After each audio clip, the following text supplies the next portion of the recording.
Hello दोस्तों, welcome back to Python foundation series. वैसे तो हम इस सीरीज़ में पाइथन ही पढ़ेंगे, but just for our understanding कि हम पाइथन ही क्यों पढ़ रहे हैं, इसमें हम जावा क्यों नहीं यूज़ करते, स्क्रिप्टिंग के लिए पाइथन बेटर क्यों है, कहाँ पर जावा बेटर है, इन दोनों में डिफरेंसेस क्या हैं, ये चीज़ें हम इस वीडियो में डिस्कस करेंगे। अगर यही क्वेश्चन आप इंटरनेट पे सर्च करोगे, तो कहीं-कहीं पर आपको मिल सकता है कि देखो यार, जावा तो एक डाइंग लैंग्वेज है, अब तो पाइथन ही फ्यूचर है। कहीं पे आपको लिखा हुआ मिलेगा कि पाइथन तो थोड़ी स्लो है, एंटरप्राइज़ लेवल एप्लीकेशंस के लिए तो जावा ही बेटर है। और कहीं-कहीं पे आपको ये देखने को मिलेगा कि दोनों ही लैंग्वेजेज़ हमें सीखनी चाहिए। तो यानी कि मार्केट में बहुत कन्फ्यूजन है, बहुत नॉइज़ है। तो आज मैं ये डिबेट ख़त्म करने आया हूँ, डेटा के साथ, एग्ज़ाम्पल्स के साथ और कंप्लीटली ऑनेस्ट जवाब के साथ। ना मैं पाइथन का फ़ैन हूँ और ना ही जावा का। एक minute, wait, let me rephrase it. मैं पाइथन का भी फ़ैन हूँ और जावा का भी। मैं एक प्रैक्टिकल इंसान हूँ और मैं आपको भी सारी क्लैरिटी इस वीडियो में दे दूँगा। पहले थोड़ा-सा बेसिक्स से शुरू करते हैं। पाइथन लैंग्वेज 1991 में आई थी और इसका नाम क्यों पड़ा पाइथन, वो इसलिए क्योंकि इनके जो क्रिएटर हैं, उनको मोंटी पाइथन नाम का एक कॉमेडी शो बहुत पसंद था। उसी के बेस पर उन्होंने इसका नाम पाइथन रख दिया। पाइथन की सिंपल फिलॉसफी है कि simple is better than complex. Obviously ये एक डायनामिकली टाइप्ड इंटरप्रेटेड लैंग्वेज है। अब इसका मतलब क्या हुआ? इसका मतलब आपको वेरिएबल्स के टाइप्स डिक्लेयर नहीं करने पड़ते और कोड डायरेक्टली रन हो जाता है, कंपाइल नहीं करना पड़ता नॉर्मली। पाइथन पढ़ना काफ़ी हद तक मैं ये कहूँगा कि इंग्लिश जैसा ही है, क्योंकि इसमें ना काफ़ी सिंपल तरीके से स्टेटमेंट्स लिखी रहती हैं। जैसे आपको लिखना है कोई प्रिंट हेलो, तो बस प्रिंट ब्रैकेट में हेलो और बस हो गया। जावा 1995 में आया था। इसे जेम्स गोसलिंग ने सन माइक्रोसिस्टम्स में बनाया था। उनकी टैगलाइन थी राइट वंस रन एवरीवेयर। इसका मतलब कि जावा का कोड बस एक बार लिखो तो फिर वो उसके बाद हर ऑपरेटिंग सिस्टम पे चलेगा। ऐसा कैसे पॉसिबल है? ऐसा पॉसिबल है जेवीएम यानी कि जावा वर्चुअल मशीन की वजह से। जावा एक स्टैटिकली टाइप्ड लैंग्वेज है, यानी कि वेरिएबल का जो टाइप है वो आपको पहले से ही डिक्लेयर करना पड़ेगा। ये लैंग्वेज ज़्यादा स्ट्रक्चर्ड है, ज़्यादा वर्बोस है और ज़्यादा स्ट्रिक्ट भी है। इसका मतलब ये नहीं है कि ये कोई बुरी लैंग्वेज है। ये ज़्यादा वर्बोस होना, ज़्यादा स्ट्रिक्ट होना, ये बाय पर्पज़ है, बाय डिज़ाइन है। देखो, पाइथन सीखना ऐसा है जैसे कोई साइकिल चलाना सीखना। 1 घंटे 2 घंटे में आप चलाना सीख जाओगे। लेकिन जावा को सीखना ऐसा है जैसे गियर वाली कार को चलाना सीखना। इसमें सीखने में स्टार्टिंग में ज़्यादा एफर्ट लगेगा, लेकिन एक कार जो है वो ज़्यादा लोड भी उठा सकती है as compare to your bicycle. कुछ दिमाग की घंटी बजी? इसको एक एग्जांपल से देखते हैं। जैसे आपको लिखना है हेलो वर्ल्ड, ये आपको प्रिंट करना है, तो आप लिखोगे पाइथन में प्रिंट ब्रैकेट में हेलो वर्ल्ड, बस इतना ही है। लेकिन जावा में कुछ इस तरीके से लिखना पड़ेगा, public static void main system dot out dot println, यानी कि इसमें 4-5 लाइंस लगेंगी, एक मेन क्लास लगेगी, एक मेन मेथड लगेगा और एक बहुत लंबा प्रिंट स्टेटमेंट। अब ये देखकर आपको ये नहीं सोचना कि इसमें तो बहुत सारी लाइनें लिखनी पड़ती हैं, बहुत सारा बॉयलर प्लेट कोड टाइप जैसा कुछ है और ये तो बुरी लैंग्वेज है। ऐसा बिल्कुल भी नहीं है। ये स्ट्रिक्टनेस जो है इस लैंग्वेज की, ये एक रीज़न की वजह से है। जब आपके पास 50 इंजीनियर्स हैं और 10-10 साल पुराना कोड बेस है, तब यही स्ट्रिक्टनेस और यही स्ट्रक्चर जो है आपकी जान बचा सकता है। पाइथन की जो फ्लेक्सिबिलिटी है वो बिगिनर्स के लिए तो बहुत बड़ी ब्लेसिंग है, लेकिन बहुत बड़े-बड़े जो लार्ज सिस्टम्स हैं उनमें ये काफ़ी कन्फ्यूजन भी क्रिएट कर सकता है। पाइथन की जो डेवलपमेंट स्पीड है, किसी भी काम को करने की जो डेवलपमेंट स्पीड है, वो जावा के मुकाबले 2 to 5 टाइम्स ज़्यादा होती है। लेकिन जावा की जो स्ट्रिक्टनेस है वो लॉन्ग लिव्ड एंटरप्राइज एप्लीकेशंस के लिए ब्लेसिंग है। स्पेशली तब जब आपको किसी ऐसे कोड बेस पे काम करना हो जो पहले किसी और ने लिखा था। अब मैं सबसे कन्फ्यूजन वाला टॉपिक छेड़ता हूँ और वो है कि इन दोनों में से जो परफॉर्मेंस है वो किसकी बेटर है। जावा जो है वो पाइथन से 3 to 10 टाइम्स फास्टर है for CPU intensive tasks. At least आज का तो यही डेटा है। ऐसा क्यों है? क्योंकि मैंने JVM बताया था ना, तो जावा का जो कोड है पहले JVM बाइट कोड में कंपाइल होता है और ये JIT यानी कि just in time compiler use करता है, जो कि बहुत फास्ट होता है। लगभग नियर नेटिव स्पीड ही इसमें मिल जाती है। But on the other hand Python एक इंटरप्रेटेड लैंग्वेज है। सी पाइथन रन टाइम पर डायरेक्टली एग्जीक्यूट होता है। ये रिलेटिवली स्लोअर होता है थोड़ा। तो क्या पाइथन स्लो है? जी हाँ, पाइथन तो स्लो है, लेकिन इम्पॉर्टेंट सवाल ये है कि क्या आपके यूज केस में ये स्लोनेस मैटर करती भी है या नहीं। अगर AI और मशीन लर्निंग के वर्कलोड्स की बात करें तो पाइथन में NumPy है, PyTorch है, टेंसरफ्लो है, जो कि C और C++ में लिखे गए हैं। पाइथन तो बस एक कोऑर्डिनेटर की तरह है। एक्चुअल कंप्यूटेशन जो है वो C लैंग्वेज के स्पीड से ही होती है। अगर हम स्क्रिप्टिंग और ऑटोमेशन की बात करें तो इसमें स्पीड का बहुत ज़्यादा रोल नहीं होता, और डेवऑप्स एंड क्लाउड में तो स्क्रिप्टिंग एंड ऑटोमेशन ही जो है वो मेन यूज केसेस हैं पाइथन के। अगर हम API कॉल्स की बात करें तो इस केस में नेटवर्क लेटेंसी जो है वो लैंग्वेज के जो एग्जीक्यूशन टाइम है उसके मुकाबले 100 टाइम्स स्लो होती है। यानी API कॉल्स अगर करनी है तो इसमें पाइथन और जावा में कोई भी यूज़ करो, कोई खास डिफरेंस नहीं आएगा। और मैं एक इम्पॉर्टेंट अपडेट और देना चाहता हूँ। पाइथन में एक ड्रॉबैक कह सकते हैं, वो था ग्लोबल इंटरप्रेटर लॉक। ये एक मैकेनिज्म था जो ये इंश्योर करता था कि एक टाइम पर सिर्फ एक ही thread Python byte code execute कर सकता था, चाहे तुम्हारी मशीन में 32 कोर्स ही क्यों ना हो। लेकिन 2024 में जब पाइथन 3.13 आया था, उस टाइम पहली बार GIL को ऑप्शनल बना दिया गया था। और अगर मैं बात करूं पाइथन 3.14 वर्जन की, जो कि कुछ टाइम पहले यानी अक्टूबर 2025 में आया था, उसमें फ्री थ्रेडिंग ऑफिशियली सपोर्टेड है। यानी अब रियल मल्टी थ्रेडिंग पाइथन में भी पॉसिबल है। और हम ये चीज़ें जो है ना, मल्टी थ्रेडिंग वगैरह पाइथन में, ये हम आने वाले वीडियोस में भी सीखेंगे। सितंबर 2025 में जावा में भी अब वर्चुअल थ्रेड्स सपोर्टेड हैं। ये वर्चुअल थ्रेड जो हैं ये JVM सपोर्ट करता है और ये बहुत चीप होते हैं। चीप का मतलब पैसे वाला चीप नहीं कह रहा मैं। अगर इसको पुराने वाले जो थ्रेड्स होते थे जावा में, उसमें एक जावा थ्रेड जो है वो एक ऑपरेटिंग सिस्टम के थ्रेड से मैप होता था, तो ये थोड़ा कंप्यूटेशनली एक्सपेंसिव था। दोनों ही लैंग्वेजेस में कुछ कॉन्करेंसी रिलेटेड वीकनेसेस थी, बट इन दोनों ही लैंग्वेजेस ने अपनी 20 साल पुरानी जो वीकनेसेस थी उनको 18 महीने की विंडो में ही फिक्स कर दिया। ये कोई कोइंसिडेंस नहीं था। इसको आप ये कह सकते हो कि प्रोग्रामिंग लैंग्वेजेस की ये आर्म्स रेस की तरह है। इन दोनों ही लैंग्वेजेस में जो लाइब्रेरीज होती हैं, जो इनका लाइब्रेरी का इकोसिस्टम होता है, उसी से पता चलता है कि इन लैंग्वेजेस की रियल पर्सनैलिटीज़ क्या हैं। पाइथन की दुनिया में अगर हम AI और मशीन लर्निंग की बात करें तो इसमें PyTorch है, टेंसरफ्लो है। अगर जनरेटिव AI की बात करें तो इसमें LangChain, LangGraph, LangFlow, llama Index, Crew AI, AutoGen, ये सब पाइथन नेटिव ही तो है। वेब के लिए Django है, इसमें फ्लास्क है, फास्ट API है। डेटा हैंडलिंग के लिए इसमें NumPy है, पांडाज है।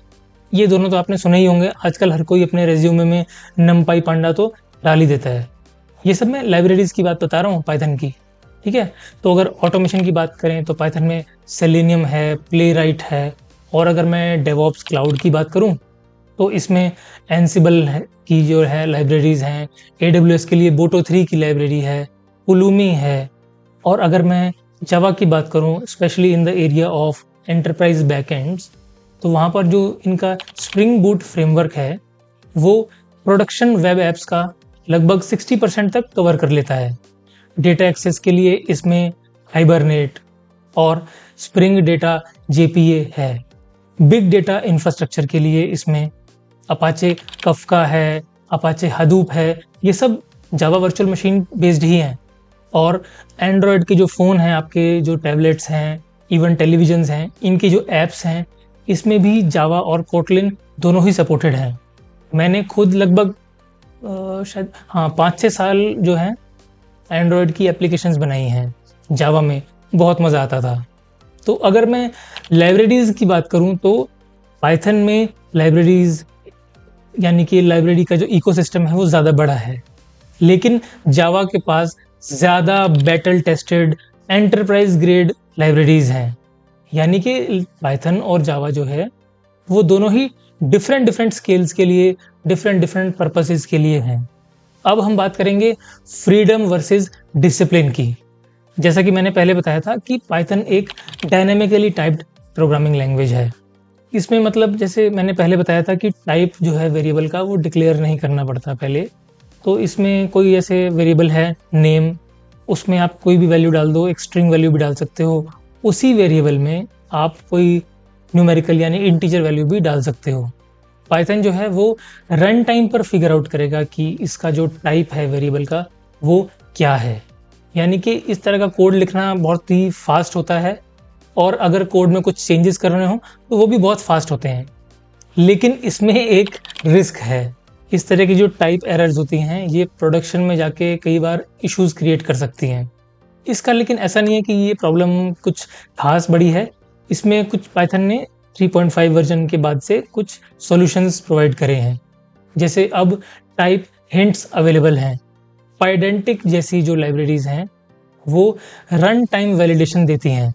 यानी कि जो मॉडर्न पाइथन लैंग्वेज है उसमें ये टाइप सेफ्टी वाली चीज़ जो है ये एक चॉइस बन के रह गया है। ये जो पाइडेंटिक लाइब्रेरी की मैं बात कर रहा हूँ ये हम आने वाले वीडियोस में भी सीखेंगे। इसका जो हम एआई जनरेटिव एआई में हम यूज़ करते हैं एक डेफिनेटिव फॉर्मेट में रिस्पॉन्स लाने के लिए, उसमें इसका बहुत यूज़ है। और अगर हम जावा की बात करें तो जैसा कि मैंने बताया ये स्टैटिकली टाइप्ड लैंग्वेज है। अगर आपने वेरिएबल को स्ट्रिंग टाइप का बनाया है तो आप उसमें इंटीजर नहीं स्टोर कर सकते। अगर आप ऐसा करने की कोशिश करते हो तो कंपाइल टाइम एरर ही आ जाता है। यानी कि टाइप मिसमैच को कंपाइलर पहले ही पकड़ लेता है, कोड रन करने से भी पहले। इसको ऐसा समझ सकते हो कि पाइथन एक व्हाट्सएप ग्रुप की तरह है। इसमें जितने भी मेंबर्स हैं वो कभी भी कुछ भी टाइप कर सकते हैं, अपने मैसेजेस भेज सकते हैं, फोटोज भेज सकते हैं। इसमें जो कम्युनिकेशन है वो काफ़ी फास्ट होता है। जावा को ऐसा समझो जैसे सरकारी फॉर्म भरने जैसा होता है। हर फील्ड लेबल्ड है, वेरीफाई करा जाएगा, ऑडिट प्रूफ भी आपसे लिया जाएगा। तो दोनों के अपने अपने यूज़ केसेस हैं। व्हाट्सएप ग्रुप जैसी कम्युनिकेशन चाहिए तो व्हाट्सएप बेटर है। गवर्नमेंट का फॉर्म भरना है तो उसके लिए एक स्ट्रिक्ट स्ट्रक्चर बेटर होगा। दोनों अपनी अपनी जगह सही हैं।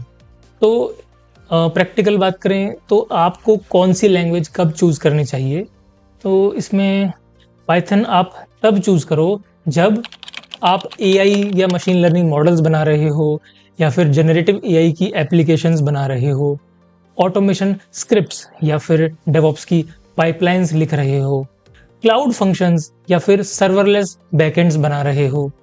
जैसे कि हमने अपनी एपीआई गेटवे सीरीज में लैम्डा के थ्रू बनाया था ना, वैसे अगर आपको फास्ट प्रोटोटाइप्स चाहिए तो भी आप पाइथन चूज़ करो।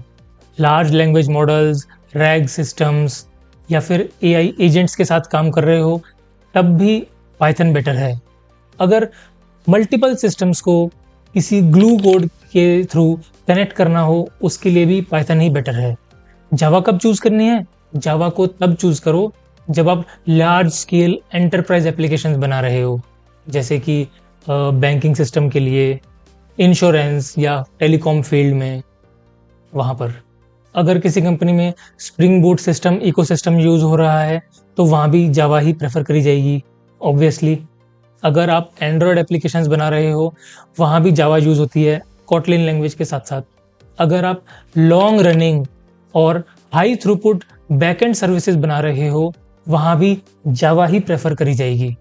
अगर आप अपाचे कफका या हडूप इंफ्रास्ट्रक्चर पे काम कर रहे हो तो भी आप जावा ही प्रेफर करोगे। अब हम थोड़ा सा रियल कंपनीज की बात करते हैं जो इन लैंग्वेजेस को यूज़ करती हैं। गूगल के एआई और इंटरनल टूल्स में पाइथन यूज़ होता है।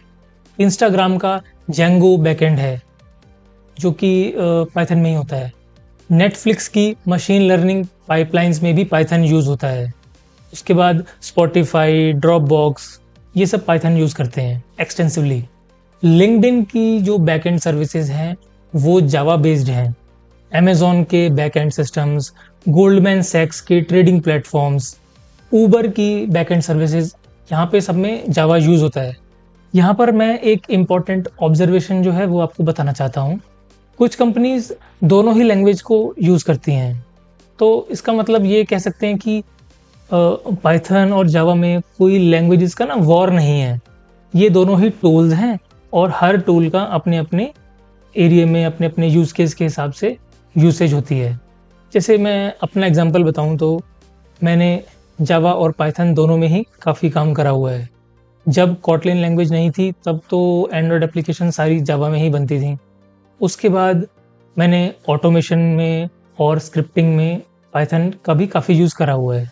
तो एक बार मैं कोई अपना पर्सनल प्रोजेक्ट बना रहा था, वो एक एप्लीकेशन का बैकएंड था, तो उसको मैंने सोचा कि मैं इसको पाइथन में बनाता हूँ और मैंने पाइथन पे वो बनाना शुरू कर दिया, काम स्टार्ट कर दिया। धीरे धीरे जो कोड बेस था वो मुझे काफ़ी कॉम्प्लिकेटेड और अनमैनेजेबल सा लगने लगा था, क्योंकि मैंने पहले जावा पे काम करा हुआ था, तो उसके मुकाबले मुझे इसमें काफ़ी ज़्यादा इश्यूज़ फेस करने पड़ रहे थे। ख़ासतौर पे तब जब जो क्लासेस हैं उनकी लेंथ 800-1000 लाइन से ज़्यादा हो गई थी। बट उस टाइम पे मैं भी काफ़ी अड़ गया था कि नहीं, आई कैन डू इट और मैं इसको पाइथन में करके दिखाऊंगा। What ever is possible in Java is also possible in Python, ये सोच के मैं आगे बढ़ता रहा। बट जैसे जैसे मैं हैवी ऑब्जेक्ट ओरिएंटेड प्रोग्रामिंग करने लगा था, तो पाइथन में काम करना बहुत ज़्यादा मुश्किल हो गया था और बिल्कुल भी कोड मैनेजेबल नहीं था। मैं इस लैंग्वेज से फाइट कर रहा था।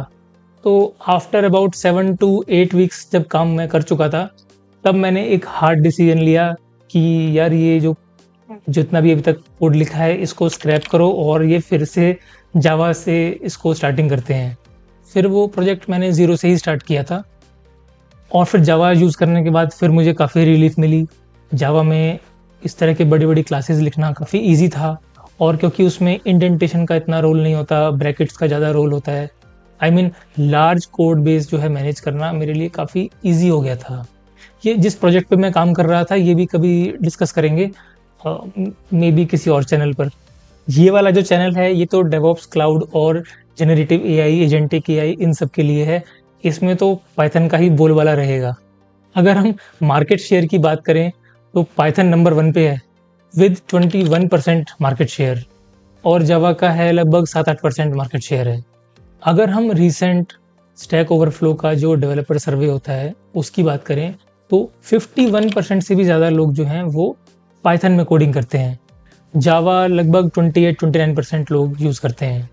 अगर हम जॉब मार्केट की बात करें तो लिंक्डइन पर लगभग 1.2 मिलियन जॉब लिस्टिंग्स हैं जहां पर पाइथन एक रिक्वायर्ड स्किल है और पाइथन जॉब पोस्टिंग्स जो हैं वो लगभग एवरी ईयर 18% के रेट से बढ़ रही हैं। यस, एंटायरली एआई और डेटा इंजीनियरिंग की वजह से जावा जॉब पोस्टिंग्स जो हैं वो लगभग 3% के रेट से बढ़ रही हैं। कम रेट है बढ़ने का लेकिन स्टेबल है। इसमें कौन से लैंग्वेज के डेवलपर को कितनी सैलरीज मिलती हैं कंपैरेटिवली ये बताना ठीक नहीं होगा इस वीडियो में, क्योंकि आप लोग इस चीज़ को ना मिस इंटरप्रेट कर सकते हो। सैलरी जो है वो मेनली डोमेन पे डिपेंड करती है, लैंग्वेज पे नहीं। जैसे अगर मैं बड़े बड़े बैंक्स की बात करूं तो वहाँ पर जावा आर्किटेक्ट्स जो हैं वो पाइथन डेवलपर्स से थोड़ा ज़्यादा कमाते हैं। तो अब मैं अपना फाइनल वर्डिक्ट देता हूँ। इसको ऐसे समझो जैसे कोई डॉक्टर है, जैसे सर्जन है, तो उसका जो रूम होता है, सर्जरी का जो रूम होता है, उसमें हर तरह के टूल्स उसके पास अवेलेबल होते हैं। वहाँ पर हाई ग्रेड स्टील का टॉप क्वालिटी का हैमर भी होता है। लेकिन इसका मतलब ये नहीं है कि वो सर्जन जो है वो अपनी हर सर्जरी में उस हैमर को यूज़ करेगा। जावा कोई बुरी लैंग्वेज नहीं है, जावा एक एक्सीलेंट टूल है। डेकेड्स ऑफ प्रोडक्शन हार्डनिंग के बाद ये एंटरप्राइज का बैकबोन है और आगे आने वाले कई सालों तक रहेगा भी। लेकिन जब बात आती है एआई की, डेवऑप्स की, क्लाउड की, जनरेटिव एआई की, तो वहाँ पर पाइथन ही एक क्लियर विनर है। ये डिसाइसिवली सही टूल है। अगर तुम्हारा गोल है AI, machine learning, data science, DevOps, cloud या फिर जनरेटिव एआई, तो आप पाइथन से शुरू करो। आज से शुरू करो, कल से नहीं।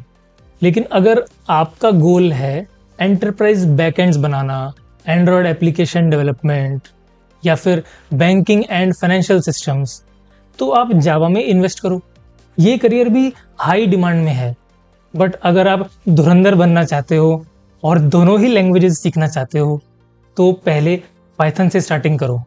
जावा को एक सेकंड लैंग्वेज के तौर पे बाद में सीखते रहना। मेरा जो पर्सनल एक्सपीरियंस है वो उल्टा था। मैंने जावा पहले सीखी थी और Python as a second language सीखी थी। बट अब मैंने अपने जो 15 इयर्स का जो मेरा करियर है उसमें मैंने लगभग दोनों ही लैंग्वेजेस में बराबर काम करा है। तो अगर तुम्हारे पास कोई स्पेसिफिक जॉब रोल माइंड में है तो उसके हिसाब से अपनी जो है लैंग्वेज चूज करो। ये जो टूल सिलेक्शन है, लैंग्वेज सिलेक्शन है, ये आपके गोल के हिसाब से होता है। ये फैन बॉय लॉयल्टी से नहीं होता। आप अपना रास्ता खुद चुनो। मैं बस आपको ये बता सकता हूँ कि ये टूल इस सिचुएशन के लिए ठीक है और ये वाला टूल इस सिचुएशन के लिए ठीक है। मैं खुद तो आज भी दोनों ही लैंग्वेजेस यूज़ करता हूँ। जब मुझे किसी ह्यूज कोड बेस पे काम करना होता है, कॉम्प्लेक्स लॉजिक लिखना पड़ता है, स्पेशली बैकएंड्स का, उसमें मैं जावा यूज़ करता हूँ। और डेवऑप्स, जेएनएआई, क्लाउड के लिए मैं पाइथन ही प्रेफर करता हूँ। अब मैं जाते जाते आपसे एक क्वेश्चन करना चाहता हूँ जिसका आंसर कमेंट बॉक्स में पढ़ने में मुझे भी बहुत मज़ा आएगा। और वो ये है कि आपने जिस भी लैंग्वेज का सिलेक्शन करा, क्या वो इसलिए करा था कि आप जिस रोल के लिए आपका जो गोल था वो ये लैंग्वेज डिमांड करता था, या फिर आपने ये इसलिए चूज़ करा क्योंकि यूट्यूब पे किसी ने बोल दिया था कि भाई ये लैंग्वेज तो इस टाइम हॉट चल रही है, ये सीख लो। कमेंट्स में अपने रीजंस लिखो। मैं जेन्युइनली सारी कमेंट्स पढ़ता हूँ। और अगर आपको ये वीडियो हेल्पफुल लगा हो, इस वीडियो से आपको कुछ क्लैरिटी मिली हो, तो वीडियो को लाइक करो, चैनल को सब्सक्राइब करो और ये वीडियो अपने किसी एटलीस्ट एक दोस्त को तो ज़रूर भेजो जो आज भी इस डिबेट में फंसा हुआ है कि इन दोनों में से कौन सी लैंग्वेज बेटर है। अपने उस दोस्त के 6 महीने बचा लो। तो फिर मिलते हैं अगले वीडियो में। तब तक के लिए कुछ ना कुछ बनाते रहो और डिप्लॉय करते रहो। Thank you.